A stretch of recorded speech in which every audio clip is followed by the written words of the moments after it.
Good morning, नमस्कार। आप सभी का पिनाकल पब्लिकेशन के ऑनलाइन प्लेटफॉर्म में हार्दिक स्वागत एवं अभिनंदन है।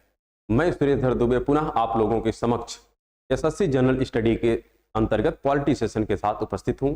इस प्लेटफॉर्म के माध्यम से एसएससी जनरल स्टडी की तैयारी हेतु यहाँ पर इंग्लिश और हिंदी मीडियम में बुक अवेलेबल कराई गई है, जिसके अंतर्गत 6500 प्लस क्वेश्चन का कलेक्शन चैप्टर वाइज ऑर्डर में किया गया है। यहाँ पर क्वेश्चन का एनालिसिस बहुत बेहतर ढंग से दिया गया है, तो आप अपनी भाषा के सुविधा के अनुसार बुक का चयन करें और अपने एग्जाम को बेहतर करने का पूरा प्रयास करें। I hope you are well and fine. तो लेट्स स्टार्ट द क्लास। जैसा हम लोग देख रहे हैं, इस सेशन किसका है? पॉलिटी का सेशन है। पॉलिटी के सेशन के अंतर्गत जो हमारा टॉपिक कंटिन्यू है, वो टॉपिक यहाँ पर है क्वालिटी ऑफ नेबरिंग कंट्रीज, पड़ोसी देशों की राज्य व्यवस्था। इसके कुछ क्वेश्चन की चर्चा हम लोग प्रीवियस एपिसोड में डिस्कस कर चुके हैं, कुछ क्वेश्चन की चर्चा आज के एपिसोड में हम लोग डिस्कस करेंगे। तो आइए यहाँ पर हम देखते हैं कि नेक्स्ट क्वेश्चन क्या है जो यहाँ पर प्रीवियस एग्जाम में पूछे गए हैं। क्वेश्चन यहाँ पर लिखा गया है, Sri Lanka got independence in the year. Sri Lanka को किस वर्ष में स्वतंत्रता मिली थी? ऑप्शन लिख रहा है यहाँ पर 1948, 1950, 1947 एंड 1949। यहाँ पर जो करेक्ट आंसर हो जाएगा, ये हो जाएगा 1948। 1948 में ही श्रीलंका क्या हुआ था? इंडिपेंडेंट हुआ था। तो correct answer of this question is a. आते हैं नेक्स्ट क्वेश्चन पर, क्योंकि ये क्वेश्चन पूरी तरीके से फैक्ट बेस है। फैक्ट यदि क्लियर है तो आंसर आप दे पाएंगे, यदि फैक्ट आपको क्लियर नहीं है तो आंसर देने में थोड़ी सी समस्या आने वाली है। चलिए आते हैं हम लोग नेक्स्ट क्वेश्चन पर। नेक्स्ट क्वेश्चन यहां पर लिखा गया है, to which neighbouring country was the Indian peace keeping force sent in the year 1987। यहां पे कह रहा है वर्ष 1987 में भारतीय शांति सेना को किस पड़ोसी देश में भेजा गया था? ऑप्शन यहां पर लिख रहा है, फर्स्ट ऑप्शन है कि नेपाल में भेजा गया था, सेकंड ऑप्शन है श्रीलंका में भेजा गया था, फिर लिख रहा है भूटान में इसको भेजा गया था, और लिख रहा है यहां पर कि बर्मा में सेंड किया गया था। तो यह आपको क्लियर रखना है कि 1987 में भारत की जो पीस कीपिंग फोर्स थी, इसको सेंड किया गया था कहां पर? श्रीलंका में। कहां पर? श्रीलंका में, क्योंकि वहां पर समस्याएं उत्पन्न हो गई थी। काफी ज्यादा तमिल कम्युनिटी के लोग थे जो वहां पर वायलेशन कर रहे थे, तो उनको कहीं न कहीं उस समस्या को रिजॉल्व करने के लिए ही इंडिया ने पीसिंग फोर्स को वहां पर भेजा था। और ये भी श्रीलंका के कह सकते हैं, श्रीलंका ने ऐसा डिमांड किया था तो भारत ने ऐसा किया था। तो correct answer of this question is B. आते हैं नेक्स्ट क्वेश्चन पर। नेक्स्ट क्वेश्चन लिखा गया है, in which year was a new constitution adopted in Sri Lanka creating the democratic the socialistic republic of Sri Lanka. Meaning है, इस वर्ष श्रीलंका में लोकतांत्रिक व socialist the socialist republic of Sri Lanka का निर्माण करते हुए एक नया संविधान अपनाया गया था। क्योंकि यह एक दृष्टिकोण से देखा जाए तो यह इंडिपेंडेंट तो हो गया था। कब इंडिपेंडेंट? आपने देखा अभी अभी कि 1948 में हो गया था, लेकिन यहां पर लोकतांत्रिक the socialist republic of Sri Lanka की जो बात कह रहा है, इसके तहत इन्होंने अपना एक कॉन्स्टिट्यूशन बनाया था। क्या बनाया था? एक कॉन्स्टिट्यूशन बनाया था। तो ये कब की बात है? यहाँ पर ऑप्शन लिख रहा है यह 1978 में है, फिर कह रहा है 1965 में है, फिर कह रहा है 1982 में है और 1980 में है। तो यहाँ पर जो करेक्ट आंसर हो जाएगा, ये हो जाएगा 1978 में ही क्या हुआ था? यहाँ पर एक कॉन्स्टिट्यूशन एडॉप्ट किया गया था। किसके द्वारा? श्रीलंका में। लेकिन वो पार्टी मतलब वो जो कॉन्स्टिट्यूशन का पर्टिकुलर से इंडिया क्या है? इंडिया एक कह सकते हैं डेमोक्रेटिक रिपब्लिक है। उसी प्रकार श्रीलंका कैसा है? तो श्रीलंका है democratic the socialist republic of Sri Lanka. ये श्रीलंका का ऑफिशियल नेम है। तो यहाँ पर इसी नाम पर इस कॉन्स्टिट्यूशन को एडॉप्ट किया गया था। कब?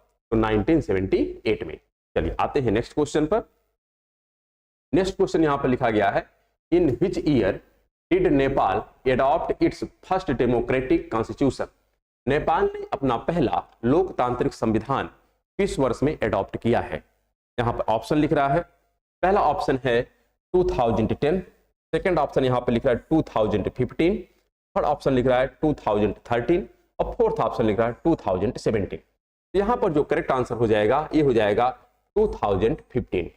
2015 में ही नेपाल ने एडॉप्ट किया है फर्स्ट डेमोक्रेटिक कॉन्स्टिट्यूशन। तो correct answer of this question is B. हम लोग चलते हैं नेक्स्ट क्वेश्चन पर। और नेक्स्ट क्वेश्चन यहाँ पे जितने भी क्वेश्चन आपके सामने पुटअप हो रहे हैं, ये सब क्वेश्चन एकदम फैक्ट है। फैक्ट आपको यदि क्लियर है तो ही आंसर आपको मिल पाएगा। और इसके लिए इस संस्थान के माध्यम से आप लोगों को बुक अवेलेबल कराई गई है और इस बुक का जो एनालिसिस है काफी एकदम क्लियर है। तो आप बुक के माध्यम से अपने कॉन्सेप्ट को और ज्यादा क्लियर करें, जिससे आपके एग्जाम में किसी प्रकार की कोई डिफिकल्टीज ना आए। चलिए हम लोग आते हैं नेक्स्ट क्वेश्चन पर। नेक्स्ट क्वेश्चन यहाँ पर, अब यहां से एक नए टाइप के क्वेश्चन की शुरुआत होती है इन पॉलिटी। और ये जो क्वेश्चन है ये मिसलेनियस टाइप के। मिसलेनियस का मीनिंग ये होता है कि यह किसी भी टॉपिक से हो सकते हैं। वह टॉपिक हो सकता है फंडामेंटल ड्यूटी का हो, वो टॉपिक हो सकता है प्रियम्बल का हो, वो टॉपिक हो सकता है आपका फंडामेंटल ड्यूटी का हो, या संघ या आपका स्टेट, कहीं से भी ये क्वेश्चन पुटअप हो सकता है। तो इन क्वेश्चन की चर्चा हम लोग अब कंटिन्यू करते हैं। यहां पर जो क्वेश्चन है, एक क्वेश्चन लिखा गया है, the pension payable to are in respect of officer and servant of the supreme court are charged upon. कह रहा है सर्वोच्च न्यायालय के अधिकारियों और सेवकों को या उनके संबंध में देय पेंशन पर प्रभावित की जाती है। इनका जो पेमेंट है यह कहां से पे होता है। यहां पर ऑप्शन लिख रहा है कंसोलिडेटेड फंड ऑफ इंडिया, फिर कह रहा है रिजर्व बैंक ऑफ इंडिया, फिर यहां पे कह रहा है public account of India, Bharat का सार्वजनिक खाता, फिर कह रहा है finance commission of India, Bharat के वित्त आयोग के माध्यम से यह पेमेंट होता है।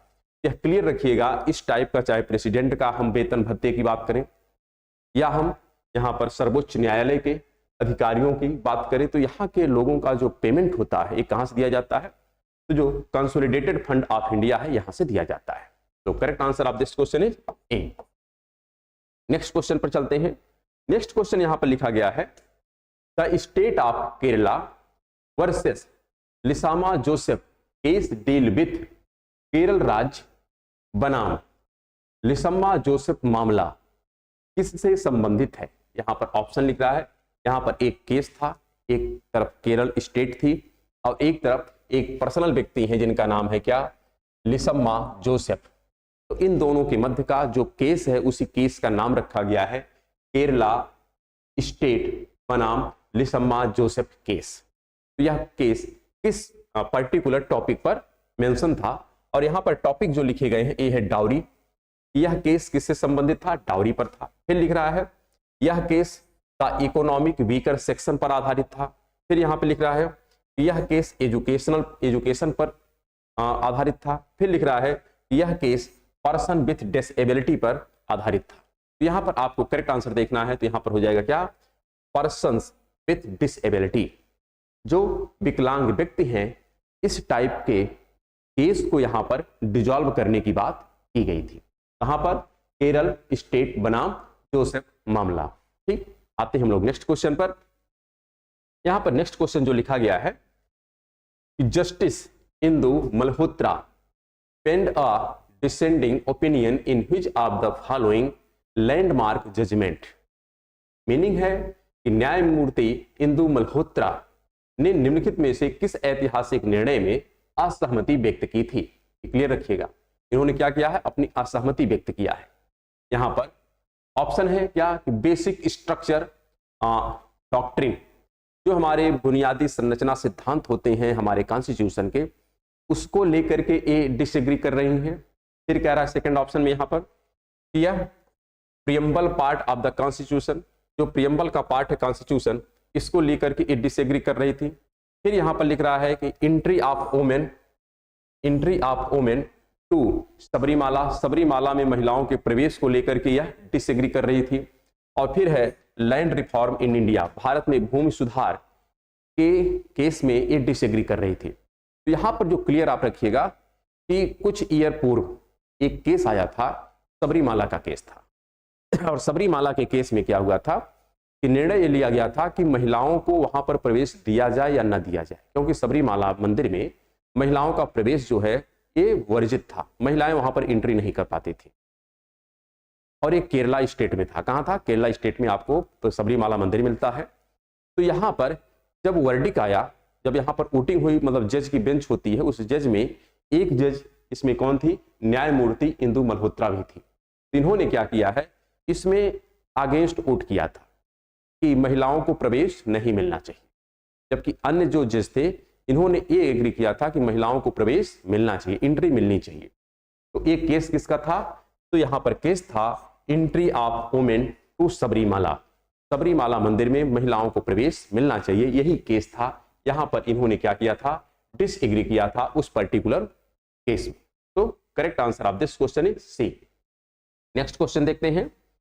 नेक्स्ट क्वेश्चन यहां पर है, the supreme court of India came into existence on, कह रहा है भारत का सर्वोच्च न्यायालय को अस्तित्व में आया, मतलब यहां पर आपको ईयर बताना है, किस पर्टिकुलर ईयर में सुप्रीम कोर्ट एग्जिस्टेंस में आया है। यहां पर ऑप्शन क्या लिख रहा है, फर्स्ट ऑप्शन है 20 जनवरी 1935 को, फिर यहां पर लिख रहा है कि 26 जनवरी 1950 को, फिर यहां पर लिख रहा है 15 अगस्त 1947 को, फिर यहां पर लिख रहा है 2 अक्टूबर 1952 को। तो यहां पर जो करेक्ट आंसर हो जाएगा, ये हो जाएगा आपका बी। क्या हो जाएगा, बी। 26 जनवरी 1950 को ही जो हमारा सर्वोच्च न्यायालय है या सुप्रीम कोर्ट है, यह एग्जिस्टेंस में आया है। तो correct answer of this question is B. ये भी क्वेश्चन प्योर फैक्ट बेस्ड है, तो आपको फैक्ट थोड़ा लर्न करना पड़ेगा, क्योंकि फैक्ट से क्वेश्चन ज्यादा पुटअप होते हैं। तो अकॉर्डिंग टू एग्जाम आपको अपने फैक्ट को मेमोराइज करना ही करना है, तब जाकर के क्वेश्चन आपके थोड़ा सा इंप्रूव हो जाएंगे इनके आंसर। तो हम लोग आते हैं अपने नेक्स्ट क्वेश्चन पर। नेक्स्ट क्वेश्चन यहां पर क्या लिखा गया है, which among the following statement about judicial review in India are correct. Bharat में न्यायिक समीक्षा के संबंध में निम्नलिखित में से कौन सा या से कथन सत्य है या है। यहां पर ऑप्शन है, मतलब यहां पर स्टेटमेंट है, 3 स्टेटमेंट हमको देखना है और यह क्लियर करना है कि इसमें से कौन सा स्टेटमेंट है जो क्या है, राइट है। ये तो कह रहा है सत्य है, राइट। यहां पर हमको करेक्ट स्टेटमेंट को आइडेंटिफाई करना है और उसके बेसिस पर ऑप्शन को सिलेक्ट करना है। यहां पर फर्स्ट स्टेटमेंट लिख रहा है, judicial review means that the court of law have the power of testing the validity of legislative as well as another governmental action with reference to the provision of constitution. न्यायिक समीक्षा का अर्थ है कि कानून की अदालतों के पास संविधान के प्रावधानों के संदर्भ में विधायी और अन्य सरकारी कार्रवाई की वैधता का परीक्षण करने की शक्ति यहां पर है। तो क्या यह स्टेटमेंट करेक्ट है कि इनकरेक्ट है, तो यह स्टेटमेंट आपकी करेक्ट है। क्या है, यह स्टेटमेंट करेक्ट है।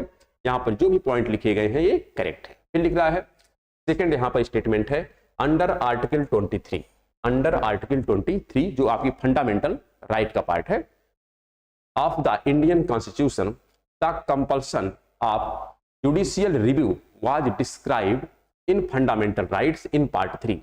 भारतीय संविधान के अनुच्छेद 23 के तहत भाग 3 में मौलिक अधिकारों में न्यायिक समीक्षा की बाध्यता का वर्णन किया गया है। क्या यह राइट है या रॉन्ग है? तो यह रॉन्ग है। क्यों? क्योंकि ये तो आपको क्लियर होगा कि फंडामेंटल जो राइट है इसका आर्टिकल नंबर 32, क्या आर्टिकल नंबर 32 क्या करता है, वहां पर हम कहते हैं जुडिशियल रिव्यू की बात की जाती है। जुडिशियल रिव्यू की बात की जाती है कहां पर, आर्टिकल नंबर 32 में, ना कि आर्टिकल नंबर 23 में।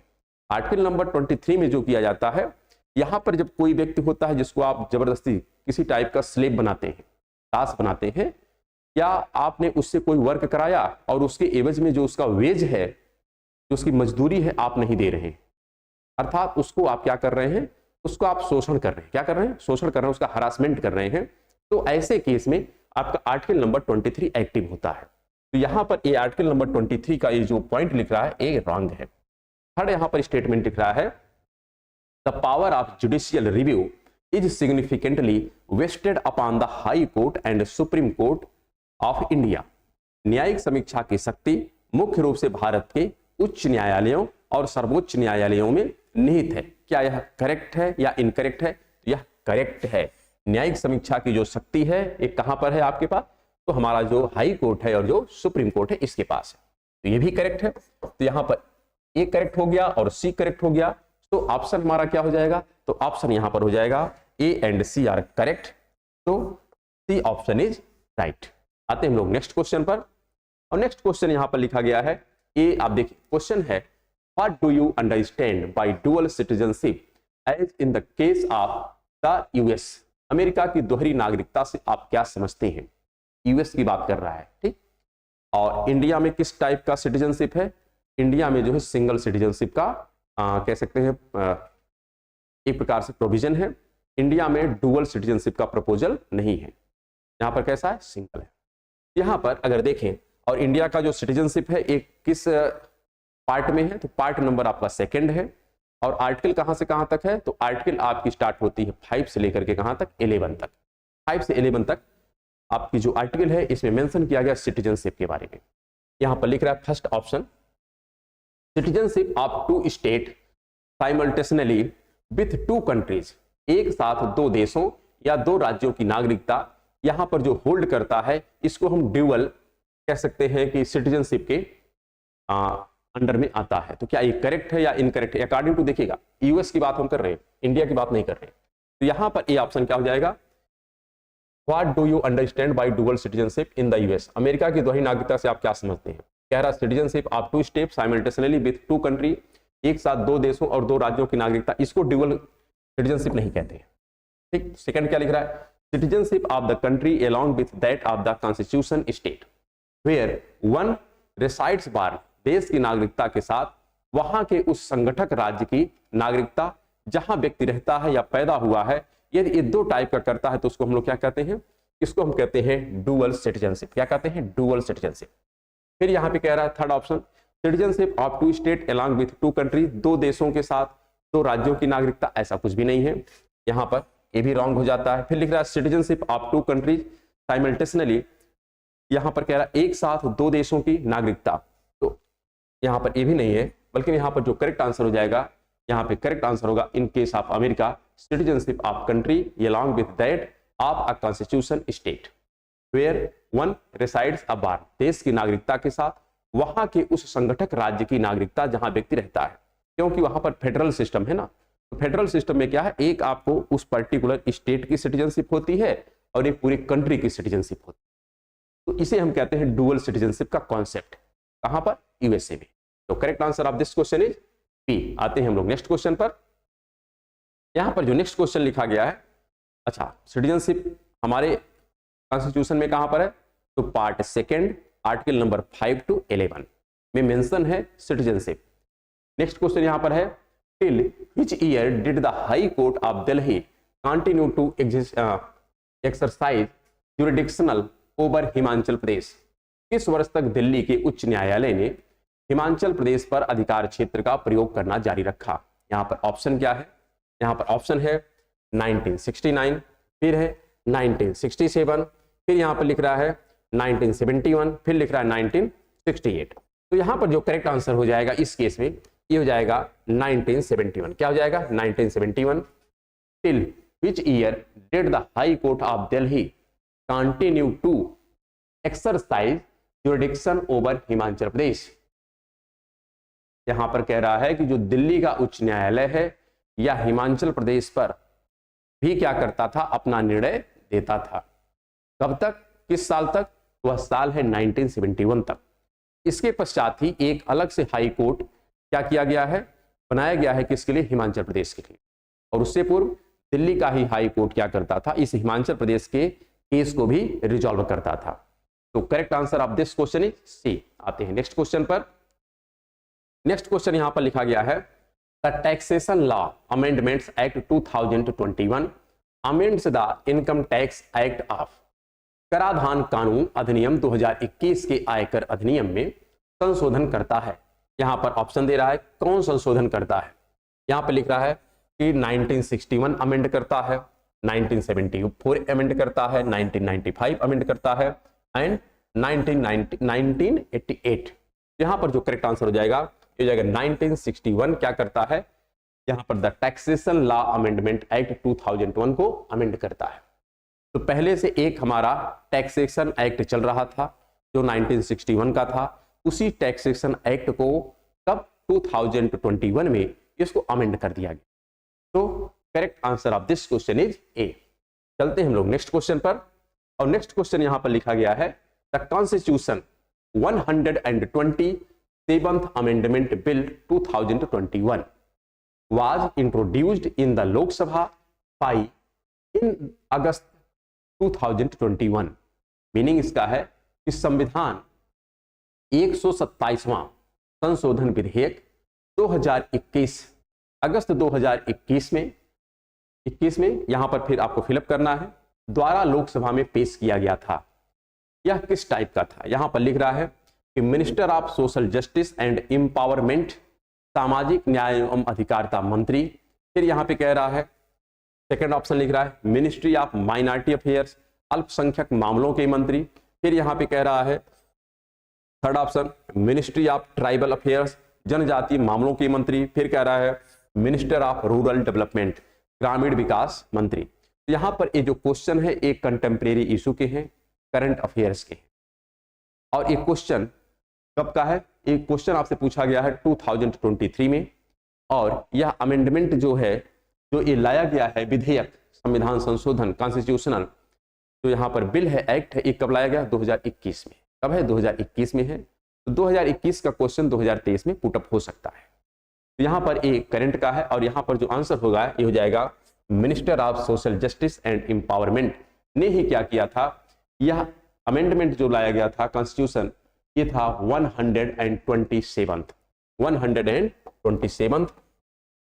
यह अमेंडमेंट एक्ट था। तो correct answer of this question is a. आते हैं हम लोग नेक्स्ट क्वेश्चन पर। जबकि अमेंडमेंट जो बिल होती है, यह अमेंडमेंट बिल आप चाहे लोकसभा में चाहे राज्यसभा में कहीं पर भी इसको क्या कर सकते हैं, पेश कर सकते हैं। तो आते हैं नेक्स्ट क्वेश्चन पर, और यहां पर नेक्स्ट क्वेश्चन जो लिखा गया इसको भी ध्यान से देखें। लिखा गया है when the general election to the legislative assembly of the national capital territory held for the first time। राष्ट्रीय राजधानी क्षेत्र की विधानसभा के आम चुनाव पहली बार कब हुए थे? यहां पर ऑप्शन लिख रहा है कि 1990 में हुआ था, फिर लिख रहा है 1993 में हुआ था, फिर लिख रहा है 1992 में हुआ था, और 1991 में हुआ था। यहां पर जो करेक्ट आंसर हो जाएगा ये हो जाएगा 1993 में किया गया था। कब किया गया था? 1993 में किया गया था। जो हमारा लेजिस्लेटिव असेंबली का इलेक्शन है इन दिल्ली, लेजिस्लेटिव असेंबली का जो इलेक्शन है कहां पर? दिल्ली में। दिल्ली क्या है? एक आपका यूनियन टेरिटरी के अंडर में आता है, और यूनियन टेरिटरी केवल हमारे पास दो ऐसे स्टेट हैं जहां पर लेजिस्लेटिव असेंबली है, एक दिल्ली है और एक आपका कौन सा मिलता है? पुडुचेरी। पुडुचेरी और दिल्ली में ही आपको लेजिस्लेटिव असेंबली मिलती है। देश जो हमारे यूनियन टेरिटरी है वहां पर लेजिस्लेटिव असेंबली एग्जिस्ट नहीं करती है। तो यहाँ पर जो लेजिस्लेटिव असेंबली है, यहाँ का पहला जो चुनाव किया गया था तो 1993 में किया गया था। यहाँ पर अगर बात करें हम कि टोटल सीट कितनी थी लेजिस्लेटिव असेंबली की, तो टोटल सीट है 70। कितनी है? 70 है। और यहीं पर आपको एक केस और भी है कि दिल्ली में जो हम लोग मिनिस्टर बनाते हैं, जैसे मिनिस्टर होता है कोई भी, आप चाहे पार्लियामेंट की बात करें वहां पर भी मिनिस्टर होते हैं, इसी प्रकार स्टेट में जो लेजिस्लेटिव असेंबली होती है तो यहाँ पर भी आपको मिनिस्टर बनाने पड़ते हैं। अब यहाँ पर कितने मैक्सिमम मिनिस्टर हो सकते हैं, एक क्वेश्चन आता है। अगर हम अदर स्टेट की बात करें या हम यूनियन की बात करें, भारत की बात करें, तो वहां पर मैक्सिमम 15% हो सकते हैं। कितने हो सकते हैं? 15% हो सकते हैं। लेकिन दिल्ली के केस में कितने हो सकते हैं? 10%। कितने हो सकते हैं? 10%। ये भी केस आपको याद रखना है। और यदि हम दिल्ली के लोकसभा की बात करें, लोकसभा का इलेक्शन होता है तो हर स्टेट का कुछ न कुछ उसमें एक कंट्रीब्यूशन होता है कि इतनी सीट इस स्टेट को अलॉट की जाती है। यहाँ पर दिल्ली को कितनी सीट अलॉट की गई है इन लोकसभा, ये भी केस आपको याद होना चाहिए। तो वहां पर है 7 सीट। कितनी है? 7 सीट दिल्ली को अलॉट की गई है इन लोकसभा। तो correct answer of this question is B. आते हैं नेक्स्ट क्वेश्चन पर। नेक्स्ट क्वेश्चन यहां पर लिखा गया है offence are which the police can arrest a person without an order from the court are card. ऐसे अपराध जिनके लिए पुलिस न्यायालय के आदेश के बिना किसी व्यक्ति को गिरफ्तार कर सकती है, उसे कहते हैं, क्या कहते हैं? यहां पर क्वेश्चन है। तो यहां पर आपको देखना है, लिख रहा है कॉग्निजेबल ऑफेंस, संज्ञेय अपराध। क्या कहते हैं इसको? संज्ञेय अपराध, अर्थात कॉग्निजेबल ऑफेंस। फिर कह रहा है डिटेंशन ऑफेंस, नजरबंदी का अपराध। फिर कह रहा है इसको नॉन कॉग्निजेबल ऑफेंस कहते हैं, फिर कह रहा है इसको क्रॉस ऑफेंस कहते हैं। क्या कहते हैं? क्रॉस ऑफेंस कहते हैं। तो क्लियर रखिएगा, यहां पर आप पहले question, offence for which the police can arrest a person without an order from the court.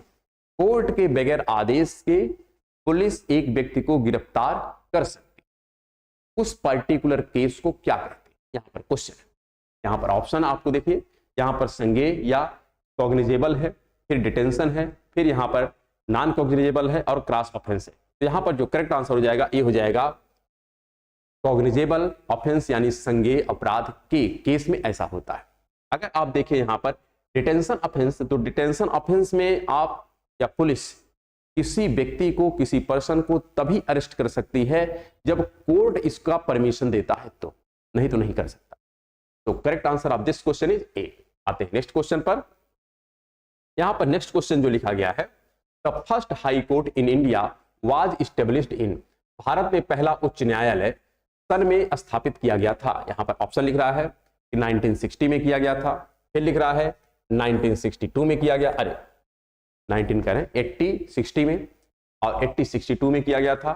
Third option दिख रहा है कि 80 67 में किया गया था, फिर यहां पर लिख रहा है 80 57 में किया गया था। तो यहां पर जो करेक्ट आंसर होगा ये होगा 1862 में इसको क्या किया गया था? इस्टेब्लिश किया गया था। तो यहां पर आपका करेक्ट आंसर हो जाएगा क्या? और ये भी कौन सा हाई कोर्ट था? उस हाई कोर्ट का नाम क्या था? तो कलकत्ता हाई कोर्ट है। क्या है? Calcutta high court, Calcutta high court. Calcutta high court को यह इंडिया का सबसे फर्स्ट इस्टेब्लिश्ड हाई कोर्ट है, और ये कहां पर है? कलकत्ता में है। कब किया गया था? 1962 में किया गया। तो correct answer of this question is B. आते हैं नेक्स्ट पर। नेक्स्ट यहां पर लिखा गया है the election law amendments bill 2021 belong to ministry of India. चुनाव कानून संशोधन विधेयक 2021 भारत के मंत्रालय से संबंधित है। आपको क्लियर करना है कि जो चुनाव कानून संशोधन विधेयक है 2021 यह भारत के मंत्रालय से संबंधित है। यहां पर ऑप्शन दे रहा है कि यह होम अफेयर्स का पार्ट है, फिर कह रहा है यह ट्राइबल अफेयर्स का पार्ट है, फिर कह रहा है यह लॉ एंड जस्टिस का पार्ट है, फिर कह रहा है यह अर्थ साइंस का पार्ट है। तो यहां पर आप क्लियर रखिएगा, ये जो पार्ट है यह कानून और न्याय का पार्ट है। किसका है? कानून और न्याय का पार्ट है, क्योंकि चुनाव कानून की बात करा, ठीक है। Election law amendment bill, election law amendment bill जो है यह किसका पार्ट है? तो लॉ एंड जस्टिस का पार्ट है। तो correct answer of this question is C. आते हैं नेक्स्ट क्वेश्चन पर। यहां पर नेक्स्ट क्वेश्चन लिखा गया है विच union territory has a high court of its own. किस केंद्र शासित प्रदेश का अपना एक उच्च न्यायालय है? यूनियन टेरिटरी का अपना एक हाई कोर्ट है। यहां पर ऑप्शन क्या लिख रहा है? दिल्ली, अंडमान निकोबार, दादरा नागर हवेली और चंडीगढ़। तो हम लोग क्लियर कर चुके हैं प्रीवियस क्वेश्चन में कि दिल्ली का जो हाई कोर्ट है यह इनिशियली हिमाचल प्रदेश का भी हाई कोर्ट था। तो इसका तात्पर्य है, इसका मीनिंग यही है कि दिल्ली एक हाई कोर्ट होल्ड करता है, दिल्ली एक हाई कोर्ट को होल्ड करता है। तो यहां पर करेक्ट आंसर हो जाएगा ए। तो हम लोग आते हैं नेक्स्ट क्वेश्चन पर, और नेक्स्ट क्वेश्चन यहां पर लिखा गया है कि mission Karmayogi program is for. कह रहा मिशन जो कर्मयोगी है यह कार्यक्रम के लिए चलाया गया। किसके लिए चलाया गया? यह कर्मयोगी जो मिशन है या प्रोग्राम है यह किसके लिए है? ऑप्शन दे रहा है यहां पर, यह चिकित्सक के लिए है। किसके लिए? चिकित्सक के लिए है। फिर कह रहा है यह महिला उद्यमी के लिए है। किसके लिए? महिला उद्यमी के लिए है। फिर लिख रहा है यह सिविल सर्वेंट के लिए है, प्रशासनिक सेवक के लिए है। फिर कह रहा है यह कंस्ट्रक्शन वर्कर के लिए, निर्माण श्रमिक के लिए है। क्लियर रखिएगा, जो मिशन कर्मयोगी है यह प्रशासनिक सेवकों के लिए है। किसके लिए है? प्रशासनिक सेवक के लिए है। तो correct answer of this question is C. तो हम लोग आते हैं नेक्स्ट क्वेश्चन पर, और नेक्स्ट क्वेश्चन देखते हैं यहां पर क्या लिखा गया है। नेक्स्ट क्वेश्चन यहां पर है who has the power to interpret the constitution of India. Meaning है कि भारत के संविधान की व्याख्या करने की शक्ति किसके पास है? ऑप्शन दे रहा है यहां पर सुप्रीम कोर्ट वनली, केवल सर्वोच्च न्यायालय के पास है। फिर कह रहा है हाई कोर्ट वनली, केवल उच्च न्यायालय के पास है। फिर कह रहा है यहां पर both supreme court and high court, सर्वोच्च न्यायालय और उच्च न्यायालय दोनों के पास है। फिर कह रहा है प्रेसिडेंट ऑफ इंडिया, कि भारत के राष्ट्रपति के पास है। तो यहां पर एक क्लियर रखिएगा कि कॉन्स्टिट्यूशन का जो इंटरप्रिटेशन होता है, कि कॉन्स्टिट्यूशन में यदि किसी प्रकार का कोई ऐसा पॉइंट है जो क्लियर नहीं हो रहा है, तो उसको क्लियर करने का जो रिस्पॉन्सिबिलिटी है वो किसको दी जाती है? यहां पर सुप्रीम कोर्ट और हाई कोर्ट को दी जाती है। किसको दी जाती है? सुप्रीम कोर्ट और हाई कोर्ट को दी जाती है। तो correct answer of this question is, यहां पर हो जाएगा, क्या हो जाएगा? सी। आते हैं नेक्स्ट क्वेश्चन पर। यहां पर नेक्स्ट क्वेश्चन है, the high court of Delhi was established in, Delhi उच्च न्यायालय की स्थापना सन कब में की गई थी? ऑप्शन यहां पर है, पहला कि 1962 में की गई थी, फिर कह रहा है 1947 में की गई थी, फिर यहां पे कह रहा है 1951 में की गई थी और 1966 में की गई थी। तो यहां पर जो करेक्ट आंसर हो जाएगा ये हो जाएगा 1966 में ही दिल्ली हाई कोर्ट की स्थापना की गई थी। और दिल्ली जो है 1978 तक हिमाचल प्रदेश का भी एज ए कोर्ट के रूप में काम करता था। कब तक? 1978 तक। ये भी आपको क्लियर होना चाहिए। और यहां पर जो करेक्ट आंसर हो जाएगा इस पर्टिकुलर केस का, ये हो जाएगा डी। आते हैं हम लोग नेक्स्ट क्वेश्चन पर।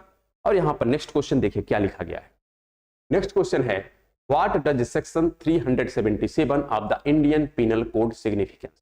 यहां पर इंडियन पिनल कोड का एक क्वेश्चन है और इंडियन पिनल कोड के बारे में कहा कि भारतीय दंड संहिता की धारा 377 क्या परिभाषित करती है। ये क्लियर रखिएगा, जो इंडियन पिनल कोड है यह कॉन्स्टिट्यूशन का पार्ट नहीं है। इंडियन पिनल कोड एक अलग है और इंडियन कॉन्स्टिट्यूशन एक अलग है। तो यह जो लिख रहा है कि सेक्शन 377 यह हमारे आर्टिकल के बारे में नहीं मेंशन कर रहा है, यह इंडियन पिनल कोड का सेक्शन है 377, ये उसको डिफाइन करने की बात कर रहा है।